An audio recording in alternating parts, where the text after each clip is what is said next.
Hello students, today we are going to start a new topic, and that is significance or utility of principles of management. Students, we have already learned in our earlier class about what is principles of management and its nature. Again, I am recalling whatever we studied.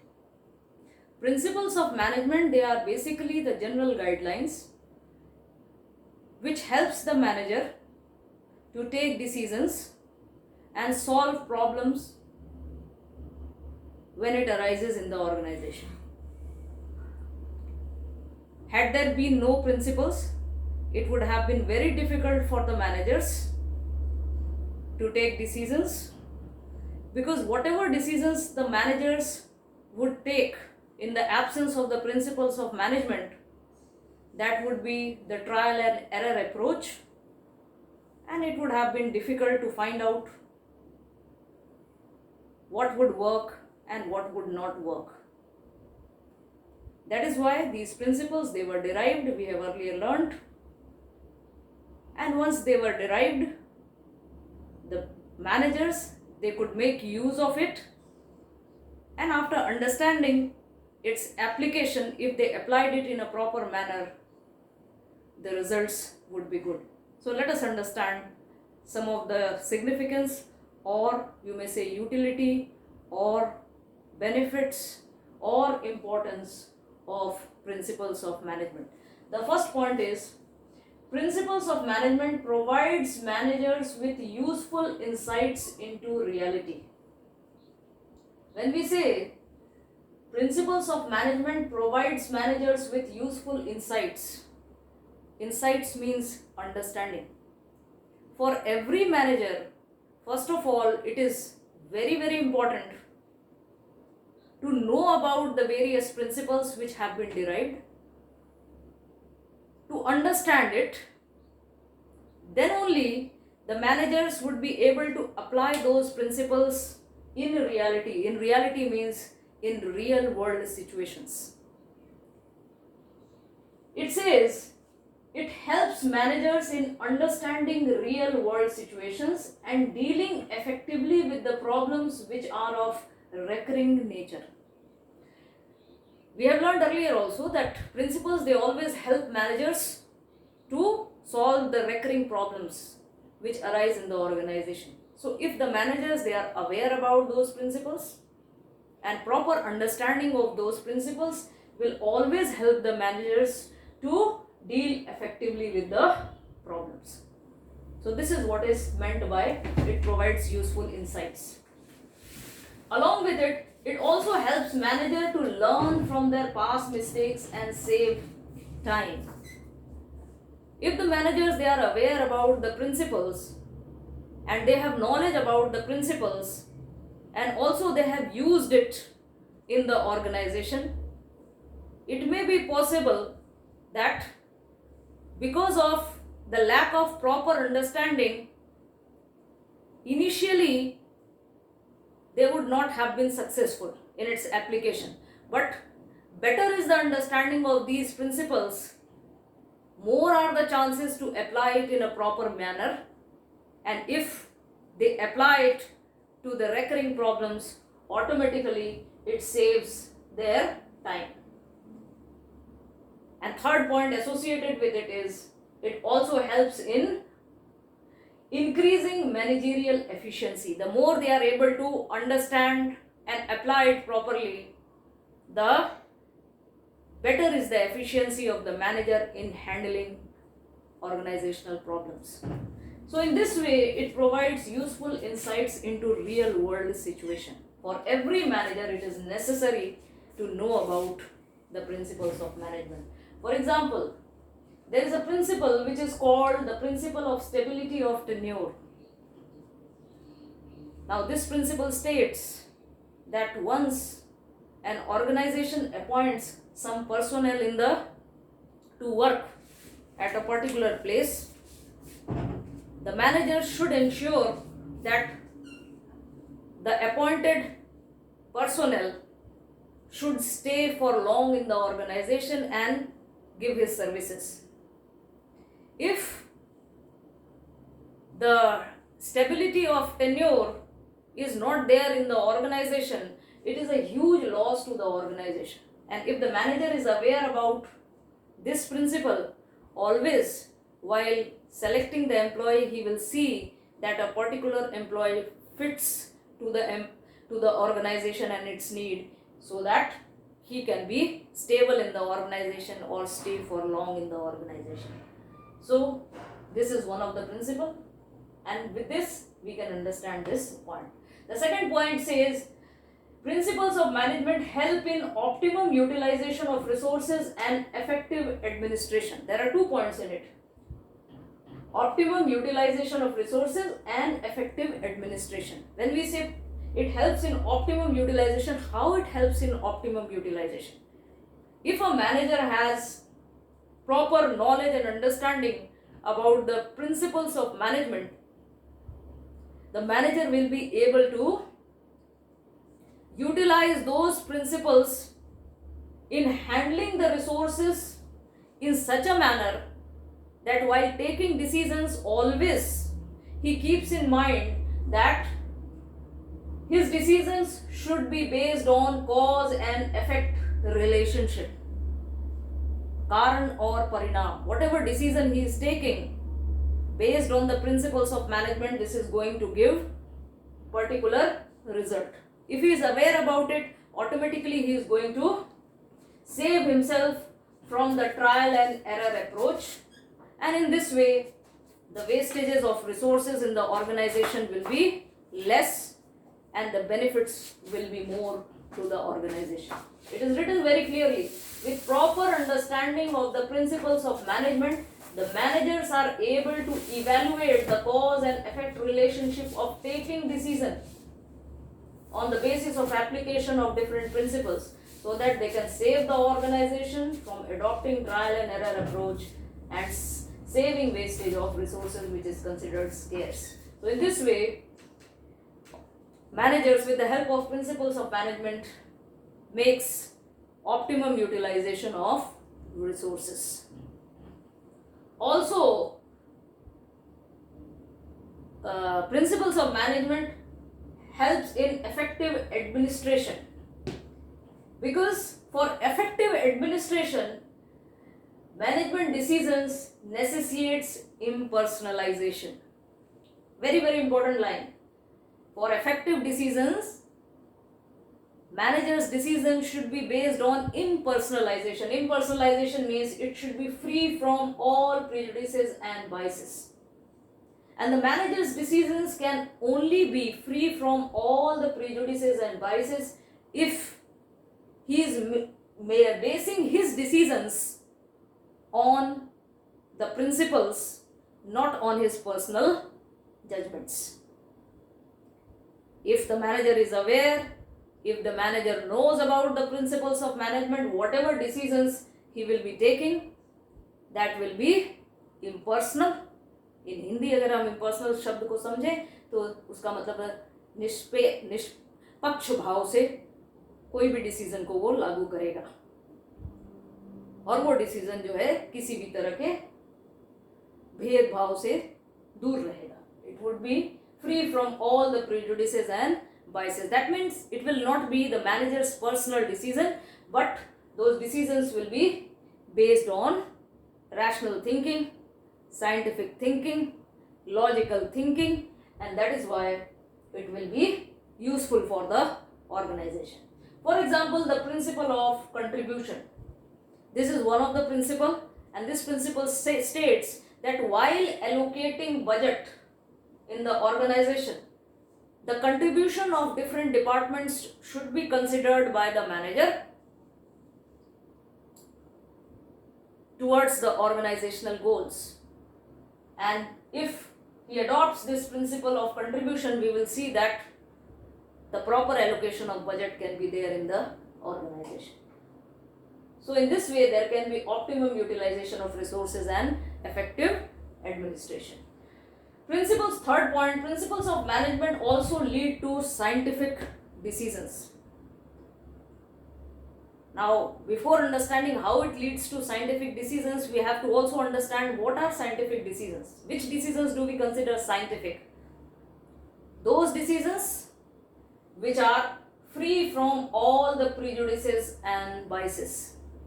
Those decisions that are based on rational thinking, logical thinking, which is thoughtful, which is justifiable, which is realistic, which is taken timely, which can be objectively assessed or evaluated. So those decisions can be said to be rational, and it is only possible if the manager in the organization is basing all his decisions on certain underlying principles. Then it will be scientific, otherwise it will be his own personal decisions, which is not at all advisable in the organization. For example, application of principle of subordination of individual interest to general interest. Now, there is a principle of subordination of individual. Subordination means sacrificing of individual interest to general interest. Whenever the manager is taking the decisions in the organization, his decisions should always focus on general interest first and individual interest later. We will be learning about how this principle acts, but if the manager is aware about this principle, then he will certainly be applying this principle in his decisions, and that decision will always be considered as rational or scientific, because he has applied this principle, that is application of principle of subordination of individual interest to general interest. In the interest of the organization, the individual interest should be sacrificed. Individual interest means for providing any kind of benefit to the friends, relatives, or for any other individual attachment. So the organizational interest should not at all be sacrificed at any cost. So this is one of the principles, because it overall affects the organization and its function. So with this we move to the next point, and the fourth point says meeting changing environmental requirements. Principles of management also helps in adapting to changes according to environmental requirements. We have learned about one of the natures of the principles of management, that principles of management, they are generally flexible in nature. Flexible means it can be modified according to the needs of the changing environment. So knowledge about the principles of management and its understanding, proper understanding by the managers, can help the managers to apply those principles with flexibility, seeing the circumstances and situations in the organization. If the manager doesn't have knowledge about the principles, then it is not possible to be that much flexible in taking decisions. That is why it says that it always helps in meeting changes according to environmental requirements. For example, the principle of division of work. I think all of you are familiar about this principle of division of work, that work should be divided in the organization. It may be any kind of organization. But this division of work is applied with flexibility. How? In different organizations. For example, if we take the example of outsourcing. Outsourcing of activity is also a part of division of work. What happens in outsourcing? The organization tries to outsource, or you may say give contract to some third party to fulfill or to complete the non-core activities of the organization, because that third party, it is specialized in that activity. So outsourcing concept came, and it is applied everywhere. But it can be applied with flexibility. Outsourcing is done to get specialized services. If it is done to get specialized services, not only the non-core activities, but sometimes core activities are also outsourced. That is, that activity is also performed by some outside agency or third party in order to meet specialization needs. So with the changing time, we see that the concept of outsourcing that has also evolved, and that is a part of division of work. So in this way, the work has been divided and it has been provided to an outside agency to complete it with specialization, so that the organization benefits to the maximum. Now with this, we come to the fifth point, and it says that principles of management also helps in fulfilling social responsibilities. Now all the managers, they know very well that in the organization has to function to also fulfill its social obligation towards the various interest groups and sections of the society. If the manager is aware about the principles of management, he has knowledge about the principles of management, he will apply those principles of management in such a way that its application helps in fulfilling the social responsibility also, which is very important part and parcel of every organization's objective nowadays. We all have learned earlier also about it. For example, there is a principle which is called the principle of equity. If the manager is aware that there is a principle which is called principle of equity, then very well he will understand that if this principle is to be followed in the organization, then there should be no discrimination on any ground amongst the employees who are working in the organization on the basis of sex, on the basis of, you may say, caste, on the basis of religion, on the basis of origin, or on the basis of country. Equal opportunities should be given to all, and if that is practiced in the organization, it always helps in maintaining equality, and maintaining equality is a part of social responsibility. So what is the manager doing? The manager is helping the organization in fulfilling the social responsibility, and that social responsibility is that of practicing equality in the organization, which is always helpful to the organization, for it is going to create a very good image in the eyes of the people. And the last point says principles of management is also helpful in management education, in management training, and in management research. Why do we say so? Because if we go in the field of education, we all know management nowadays is considered as a subject, it is a discipline. And in the professional courses, management is being taught.